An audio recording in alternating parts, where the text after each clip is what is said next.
holocausto. Eu vi o holocausto.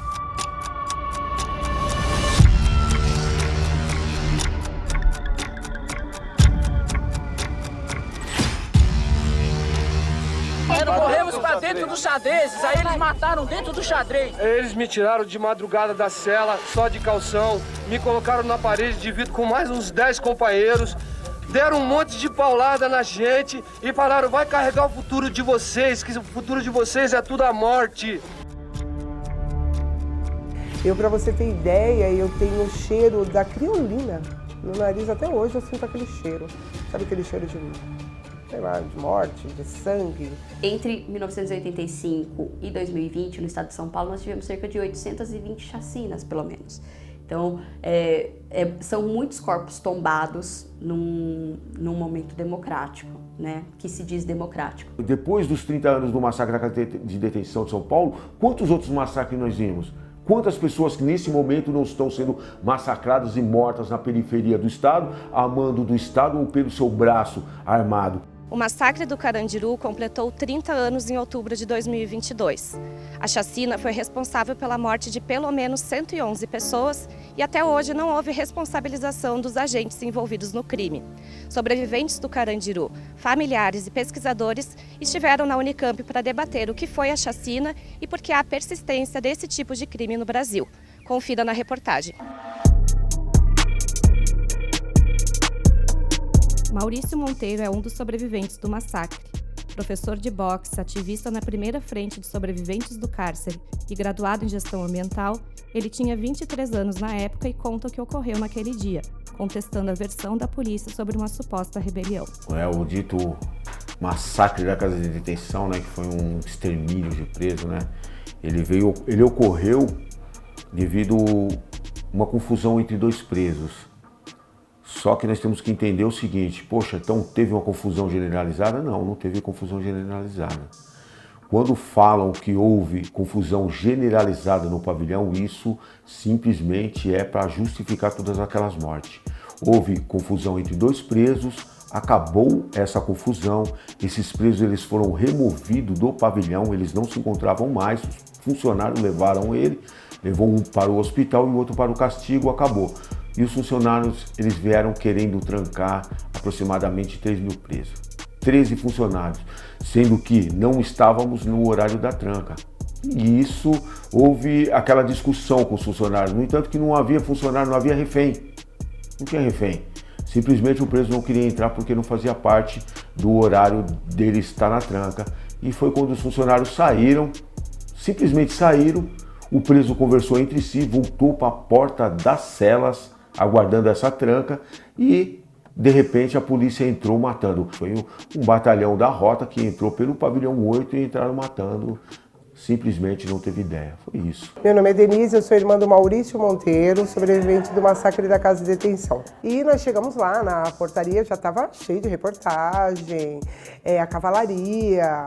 E eu lembro que eles fizeram um cordão, né, com os cavalos para que a gente não passasse naquele momento ainda, porque assim, o pessoal, lógico, ficamos todos desesperados porque a gente queria entrar para saber a notícia dos nossos, né? Eles começaram a jogar gás.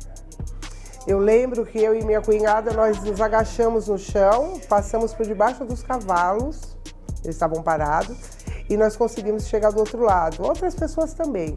E quando nós chegamos lá, tinha uma listagem, assim, perto do portão, né, do lado esquerdo, e escrito os mortos. André do Rap também era um dos encarcerados na época da chacina. Naquele dia, ele estava fazendo aniversário e esteve perto da morte. Sobreviveu a se esconder em meio aos corpos. Para mim foi realmente uma sobrevivência, porque no dia 2 de outubro eu estava fazendo aniversário. Então, ali diante de vários companheiros ali, jogados, vários cadáveres em cima de mim, várias torturas que eu sofri, eu clamei por Deus. A cientista social Camila Vedovelo estuda violência e massacres desde a graduação. A pesquisadora, que recentemente defendeu o doutorado na Unicamp, também aponta que o Estado brasileiro tem responsabilidade pela continuidade das chacinas no país. O Estado, ele garante a existência dessas chacinas, né, e desses massacres, né? Ele garante a existência desde uma questão de uma não responsabilização, né? Então, se a gente for pensar no massacre do Carandiru e como ele garante as chacinas hoje, então você tem um massacre em 1992 e nós temos uma série de disputas jurídicas ali sobre responsabilização.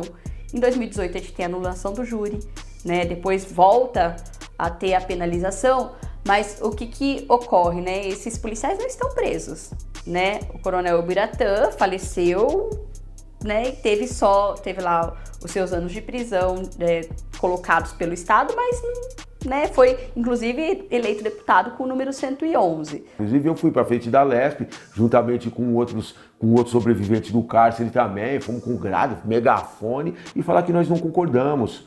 Isso daí foi um acontecimento condenado pelo mundo. Pelo mundo. Olha a vergonha que nós fomos passar. Na verdade, essa ideia de apoiar a morte de pessoas encarceradas é uma ideia racista, né? Porque é uma ideia que parte desse princípio de que se sabe quem é que está lá e de acreditar que as pessoas negras são, de fato, mais ligadas à criminalidade, né? Isso tem a ver com a seletividade penal. O Estado não quer que aquelas pessoas se ressocializem. Eles querem que nós continuemos sendo um número para encher a cadeia, para continuar o crime, para justificar essa verba, né? Para excluir essas pessoas, porque a gente conta que a maioria é preto, pobre, periférico, e isso não é mimimi não. É números que estão aí para ser vistos, só que eu, além dos números, eu vi aquelas pessoas. Faço palestra também nas Fundação Casa e lá eu vejo aqueles moleques lá, os pretinhos que estão lá dentro. A minha matrícula é 84901, que hoje é o meu canal, que é um número que o Estado me tajou, um número que o Estado me impôs, é para sempre. Quer dizer, eu parei, estou trabalhando, tenho minha família, se eu for parado, os policiais nem perguntam mais qual é o meu RG. Tem passagem? Tenho. Qual é a sua matrícula, ladrão? Quer dizer, mesmo minha pena já tendo sido cumprida ou extinta a punibilidade dela, eu vou ser julgado novamente por um crime que já foi pago e caro.